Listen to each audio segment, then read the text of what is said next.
company behind you. Yeah, who are not And judging. you realize that they're not judging you. In fact, they're telling you how they got out of it, or how they are also struggling with it. Yeah. It gives you the drive to keep pouring out.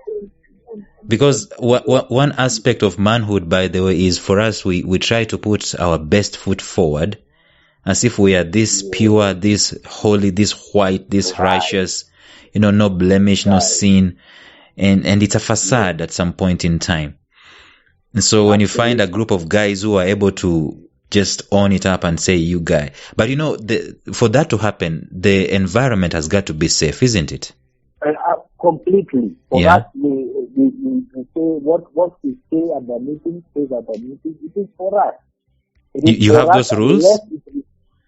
Yes, we do. Mm-hmm. We absolutely have that rule, unless it is something that needs to be shared. Then so you have a way of sifting some things that can go to your wives and others that stay in the group, right? Yes. So what we do is, for us, our confessions and our struggles, we say, okay, this is for us. Yeah. And then when don't stand to share, they say, hey guys, by the way, this is between us. I'm sharing with you as my guy. Yeah. Accountability, but this is between us for now. Yeah. But of course, now there are those things where, if you say, there are those things, issues that we know, if you keep it to yourself, it's of course going to affect your family, or it's going to affect your job, or whatever. Yeah. Then we find a way of how will we break it down. How will we help you break it down to your wife? How will we help you break it down to your boss or whatever? Yeah. So that it is out there, because it will eventually come out. Yeah. You're right, Don. Yeah. It sounds to me, the more I listen to you talking about this group, I'm falling in love with this. It sounds to me like you guys can't live without having this kind of a setup, right? Isn't it? Yes. I think it is. For me, let me speak for me. I don't know how the others would feel. Yeah. But for me, I need this group. I need this group because other than the meeting, I mean, we share encouragement, we share documents and quotes and anything on WhatsApp that will help build us as family men, as fathers, as men. Yeah. We keep encouraging each other. But just for an example, there's a time things were bad for me in business, and I think I just couldn't make ends meet. Yeah. Being in business, both my wife and I, it's not like others who probably one person is in business, one person is employed. But for us, it's both. Yeah. These guys rallied up. I mean, so one evening, after sharing with them what was going on, these guys rallied up and showed up. They paid my rent for a month and shops for the house, and all this they decided. I didn't ask them. I just shared with them the situation I was in. Wow. And they did that. Not just that, Yeah. These are guys who we've driven to each other. One of the guys' dad passed on. Yeah. We went all the way and buried the dad. We've had other hospitalized who were there. Yeah. For the hospitalization. We have been there for our kids' birthdays. Yeah. We have been there for our wives' birthdays and things like that. So we are basically a band of brothers. Life, yes. Wow. It's cute, man. It's seriously cute. Is it rosy all the way? No. I mean, we've had a fair share of struggles also. I mean, but what I like about our struggles is we've grown through them. Yeah. We've gotten to rebuke one another. We've left one guy to sleep in jail. Yeah. For a night. Not that we could get him out of that day, but for a night, lesson learned. Wow. We've gotten issues where some people attendance is not priority. You know, they seem to try and make their work more important than the meeting. Yeah. And for us, our thing is that, hey, this is one Saturday of every month. Yeah.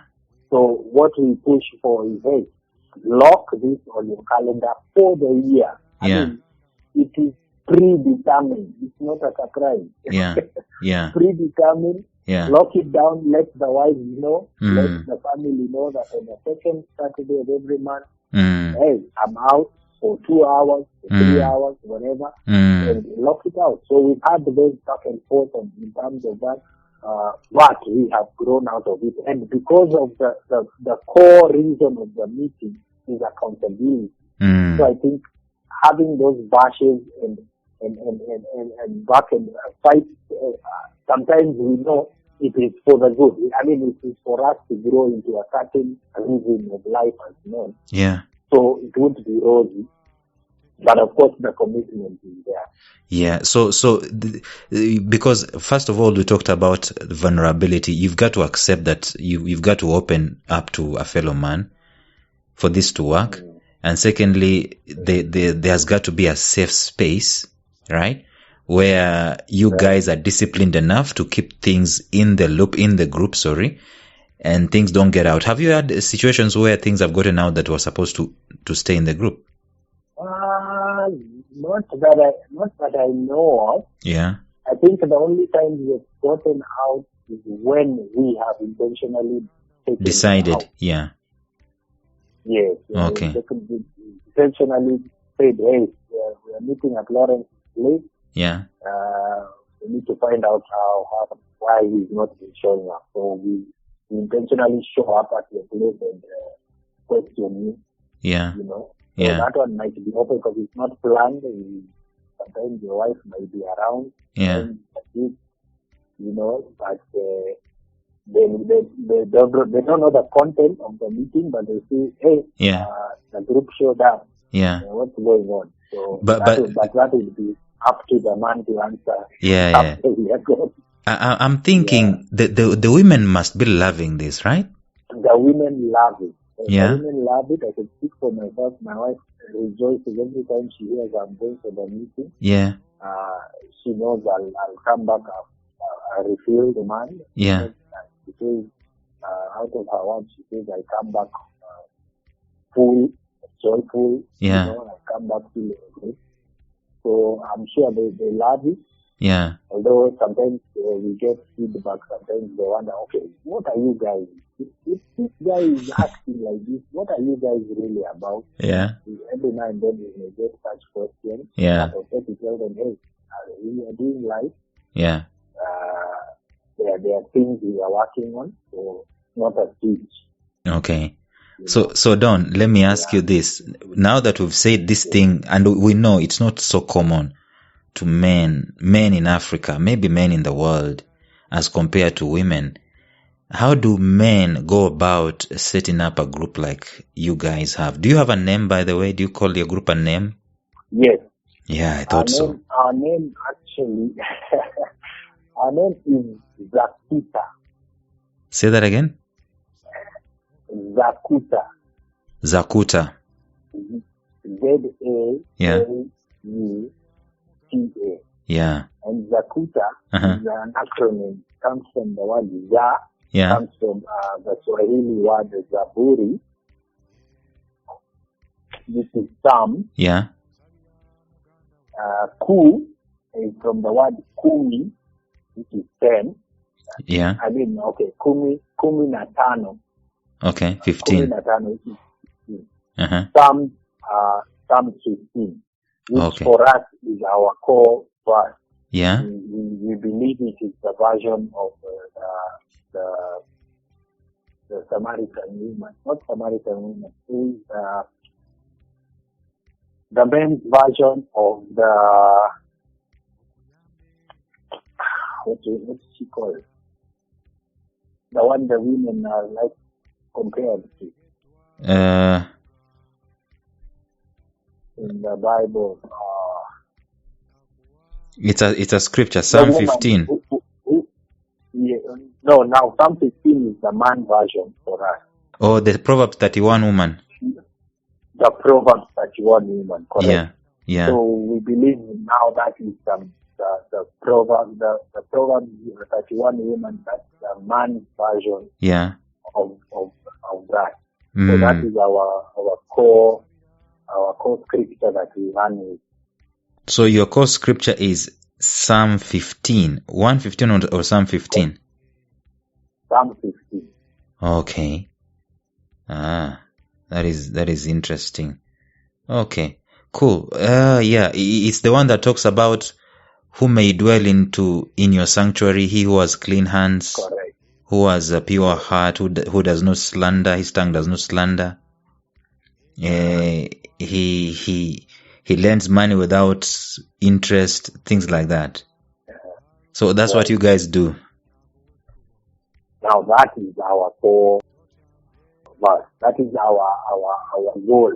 Yeah. Yeah. Something to look up. Okay. So if men wanted to form this, you said you've written in your book, The Rewired Man, right? Yes. How would a man like me set up something like this, given that, there's a fear of, well, maybe there are no honorable men around me, there are no men who can keep these things under wraps, there are no men who are committed, no men who are vulnerable. How would I do it? Okay, I think for me this falls under, because a lot of men have asked me that. Yeah. And I push a lot of men to join. Yeah. But now the question comes always is where will I find this group? Where will I? And my answer to that always is, if there is no such a group, start one. Yeah. Be the guy. Yeah. Who will sell vision to other men. Yeah. And I usually say maximum 12. Don't even go over 12. Yeah. The most 12, the least at least 6 guys. Yeah. Go out there, sell vision. And how a selling vision is the same way. I mean, you can use a different method, but tell guys, hey, as men, it is not easy. Because me, I tell the men, first accept that being a man is not easy. Yeah. Being a man is not easy, period. However strong we are told to be. Because I like one statement where TBJ actually said how being the balance between being out there to provide, to have a vision, to show where we are going, and be the guy who is also meant to be home and be the husband and be the father and be the protector and all that. That balance is not easy. It's very hard for a man to do that balance. But telling that vision to fellow men and say, hey, can we just walk this journey together?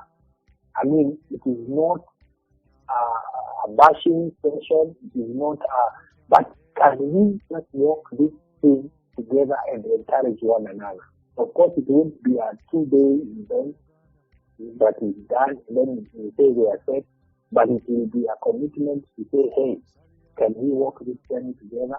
And we start it all. Yeah. All it needs is, there are different ways you can do it. Pick your day. How many times are we going to meet in a month, in a week, in a year? Set it up. Consistency. We are going to meet every Saturday. Start meeting every Saturday. Yeah. Without fail. I think that by itself is training yourself as an individual before you even get to the group. The fact that I can mark my calendar and say every Saturday I have 2 hours to do this and commit to, meeting, setting goals. Yeah. Sometimes we do it as individuals and report to the group that, hey, I'm looking to save 5 shillings every month. Yeah. Tell the group so that they can be checking on you to make sure you're actually saving that 5 shillings every month. Right. Or plan as a group that we are going to, every meeting we are going to contribute the 5 shillings, everyone, so that you're doing it as a group. So there are ways you can do it as an individual, but they are holding you accountable, or do it as a group, that way all of you are doing it at the same way. Yeah. And get to start. I think just having that brother who will look at you as a brother that is